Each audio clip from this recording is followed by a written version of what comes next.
અંકલેશ્વર તાલુકા police પેટ્રોલિંગમાં હતી તે દરમિયાન નેશનલ હાઈવે પર પ્લસ હોટલ કમ્પાઉન્ડમાં એક ટ્રક ઊભી છે, જેમાં બિનઅધિકૃત રીતે પશુ ભર્યા હોવાની માહિતી મળી હતી। જે માહિતીના આધારે તાલુકા પોલીસે હોટલ કમ્પાઉન્ડમાં સર્ચ કરતા ટ્રક મળી આવી હતી। જે ટ્રક આગળ શંકાસ્પદ હિલચાલ કરતા ચાલકને રોકી તેની પાસે ટ્રક ખોલાવતા પોલીસ પણ ચોંકી ઉઠી હતી।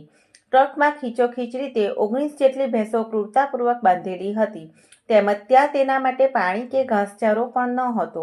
પોલીસે તાત્કાલિક અસરથી તમામ ભેંસને છોડાવી પાંજરાપોળ ખાતે મોકલી આપી હતી, તેમજ મૂળ સિદ્ધપુર પાટણના ટ્રક ચાલક યાસીન ખાન ઇબ્રાહીમ ખાન બલોચની ધરપકડ કરી હતી અને તેની પૂછપરછ કરતા ભેંસો ક્યાંથી લાવ્યા તે અંગે પૂછતા આ ખેડાના સામરખા ગામે અઝહર નામના ઈસમે ભરાવી આપી હતી અને મહારાષ્ટ્રના ઢુલિયા ખાતે પહોંચાડવાની હતી। જે આધારે પોલીસે ટ્રક ચાલકની ધરપકડ કરી અઝહર નામના ઈસમને વોન્ટેડ જાહેર કર્યો હતો। જ્યારે 10,000ની કિંમતની એક ભેંસ મળી કુલ 19 ભેંસ મળી 1,90,000ની કિંમતની ભેંસ તેમજ 5 લાખની ટ્રક મળી કુલ 6,90,000 રૂપિયાનો મુદ્દામાલ જપ્ત કરી વધુ તપાસ હાથ ધરી છે।